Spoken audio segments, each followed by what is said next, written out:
ایک شخص کے گھر والوں نے اپنی پسند کی لڑکی سے اس کی شادی کروا دی۔ وہ آدمی اس رشتے سے خوش نہیں تھا۔ پہلے دن سے اس نے اپنی بیوی کو بیوی نہیں بلکہ اسے صرف اپنی نوکرانی سمجھا۔ کبھی بھی اس نے اپنی بیوی سے ہنسی مذاق نہیں کیا، بس ہر وقت رعب کے ساتھ کام بتا دیتا، اور بیوی بھی ایسی صابرہ تھی کہ حکم سنتے ہی اس کام میں لگ جایا کرتی تھی۔ بیوی کا وہ ظالم خاوند بیوی کی چھوٹی چھوٹی غلطیوں پر اسے مارا کرتا تھا۔ بیوی کو کبھی یہ حق حاصل نہیں تھا کہ وہ اپنے شوہر سے کوئی بات پوچھ سکے۔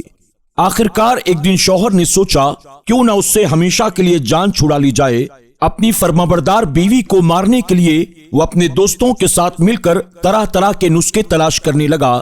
آخر میں ایک ترکیب پر سب کا اتفاق رائے ہوا کہ مٹھائی بنوائی جائے اور اس میں زہر ملا کر اسے کھلا دیا جائے۔ اس طرح اس کا کام آسانی کے ساتھ تمام ہو جائے گا۔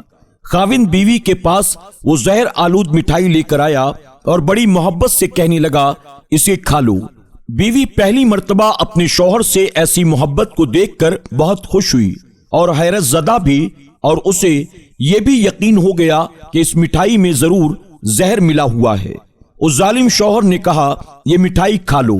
بیوی نے 3 مرتبہ پوچھا کیا واقعی میں اسے کھا لوں؟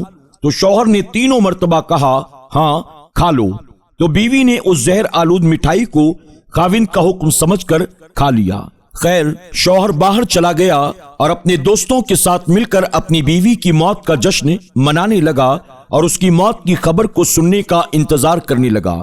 ابھی وہ سوچ ہی رہا تھا کہ کوئی نہ کوئی جلد ہی میری بیوی کی موت کی خبر لے کر آتا ہوگا کہ اتنے میں ایک آدمی وہاں پر بھاگتا ہوا آیا اور کہنے لگا جلدی سے اپنے گھر چلو، تمہاری بیوی کی آخری سانسیں چل رہی ہیں اور وہ بار بار تمہارا نام لے رہی ہیں۔ جب یہ ظالم شوہر اپنے گھر پہنچا تو اس کی بیوی زمین پر نیچے پڑی تھی اور اس کے منہ سے جھاگ نکل رہا تھا۔ وہ زندگی اور موت کے درمیان جنگ لڑ رہی تھی۔ جب وہ قریب گیا تو بیوی، جس میں اٹھنے کی ہمت تک نہیں تھی، وہ اٹھی اور اس کے پاؤں کو پکڑ کر گڑ گڑا کر کہنے لگی مجھے معاف کر دینا، میں آپ کے قابل نہ بن سکی، سارا قصور میرا ہے، میں آپ کی خدمت کبھی ٹھیک سے نہ کر سکی۔ یہ کہہ کر وہ حسرت بھری نگاہوں سے اس کے چہرے کو دیکھتی جا رہی تھی اور اس کی آنکھوں سے آنسو تھے کہ رکنے کا نام نہیں لے رہے تھے۔ اپنی بیوی کی فرمانبرداری، سچی محبت اور خلوص کو دیکھ کر اس آدمی کی آنکھیں کھل گئیں۔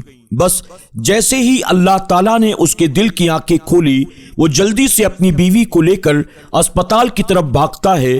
ڈاکٹر نے جلدی سے اس نیک دل خاتون کے اندر سے سارا زہر نکالا اور وہ آدمی بھی اللہ کے سامنے گڑ گڑایا، اپنی تمام تر غلطیوں پر اللہ تعالیٰ سے معافی مانگی۔ اللہ کا فضل و کرم ہوا، اس کی بیوی مرنے سے بچ گئی۔ وہ اپنی بیوی کو بڑے عزت و احترام کے ساتھ اسپتال سے اپنے گھر لے کر آتا ہے۔ دن بدلنے لگے، بیوی کا صبر رنگ لایا۔ اب وہی خاوند جو کل تک دوسروں کے سامنے اپنی بیوی کی بے عزتی کیا کرتا تھا، اس کے ساتھ نوکرانیوں والا سلوک کیا کرتا تھا، اب وہ نہایت ہی عزت کرنے والا بن چکا تھا۔ پہلے اس کے گھر جب لوگ آتے وہ ان کے سامنے اپنی بیوی کو نوکرانی کہہ کے بلایا کرتا تھا۔ اب وہی لوگ اس سے آ کر پوچھتے تیری نوکرانی کہاں ہے؟ تو وہ کہتا وہ سامنے میرے گھر کی ملکہ بیٹھی ہوئی ہے۔ اب میری زندگی بہت پرسکون ہے۔ دوستوں، اللہ تعالیٰ نے عورت میں اتنی برداشت کی طاقت رکھی ہے کہ وہ پتھر سے پتھر انسان کو بھی پگھلا سکتی ہے۔ مسئلہ صرف یہ ہوتا ہے کہ ہماری کچھ بہنیں ہمت ہار جاتی ہیں اور وہ سمجھتی ہیں کہ ان کا خاوند کسی بھی صورت میں ان کی طرف مائل نہیں ہو سکتا ہے، ان سے محبت نہیں کر سکتا ہے، جبکہ حقیقت میں ایسا نہیں ہے۔ میری تمام بہنوں سے یہ درخواست ہے اللہ کی ذات پر بھروسہ رکھیں، ہر وقت اپنے شوہر کے دل کو جیتنے کی کوشش کریں، اپنے شوہر کی خدمت میں کبھی بھی کوئی کمی نہ کریں۔ پھر آپ دیکھیں وقت اگرچہ لگے گا، لیکن یہی مرد جو آج نفرت کرتا ہے، جب اس کو آپ کی قدر ہوگی تو ساری عمر وہ آپ کا ساتھ ضرور نبھائے گا۔ اللہ تعالی ہماری بہنوں کو عقل سلیم عطا فرمائے، اپنے ماں باپ کی اطاعت و فرمانبرداری کے ساتھ اپنے شوہر کا، اپنی اولاد کا حق ادا کرنے کی توفیق عطا کرے، آمین یا رب العالمین۔ ناظرین اکرام، امید کرتے ہیں کہ آج کی ہماری یہ ویڈیو آپ کو ضرور پسند آئی ہوگی۔ ویڈیو پسند آنے کی صورت میں اسے لائک کرنے کے ساتھ ساتھ اپنے دوست احباب کے ساتھ بھی خوب شیئر کریں۔ انشاءاللہ بہت جلد ایک اور نئی ویڈیو کے ساتھ آپ کی خدمت میں حاضر ہوں گے۔ اللہ حافظ۔